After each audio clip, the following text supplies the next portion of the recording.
BNP নেত্রীর হয়ে SSC পরীক্ষা দিতে গিয়ে ধরা পড়েছেন 18 বছর বয়সী এক ছাত্রী। শুক্রবার দুপুরে বগুড়া জিলা স্কুল কেন্দ্র থেকে তাকে আটক করে পুলিশের হাতে তুলে দেয়া হয়। আটককৃত ওই শিক্ষার্থী সরকারি আজিজুল হক কলেজের উচ্চ মাধ্যমিক দ্বিতীয় বর্ষের ছাত্রী। স্থানীয় সূত্রে জানা যায়, উন্মুক্ত বিশ্ববিদ্যালয়ের অধীনে চলমান এসএসসি পরীক্ষায় বগুড়া শহর মহিলা দলের যুগ্ম সম্পাদক নিপা খাতুনের পরিবর্তে বাংলা দ্বিতীয় পত্র পরীক্ষায় অংশ নিয়েছিলেন ঈশিতা নামের ওই শিক্ষার্থী। পরীক্ষা চলাকালীন হাজিরা খাতায় স্বাক্ষরের সময় কক্ষ পরিদর্শকের সন্দেহ হলে তাকে জিজ্ঞাসাবাদ করা হয়। এক পর্যায়ে প্রবেশপত্রের ছবির সঙ্গে চেহারার অমিল থাকায় তিনি অন্যের হয়ে পরীক্ষা দেওয়ার কথা স্বীকার করেন। পরে কেন্দ্র কর্তৃপক্ষের দেয়া খবরে সদর থানা পুলিশ তাকে আটক করে থানায় নিয়ে যায়।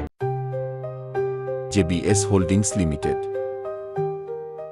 প্রাথমিক জিজ্ঞাসাবাদে ওই শিক্ষার্থী জানান, বিএনপি নেত্রী নিপা খাতুন তার প্রতিবেশী এবং তিনি তাকে খালা বলে ডাকেন। সেই সম্পর্কের খাতিরেই অনুরোধের ঢেকি গিলতে তিনি এই জালিয়াতির পথ বেছে নেন। বর্তমানে এ ঘটনায় আইনি ব্যবস্থা গ্রহণের প্রস্তুতি চলছে।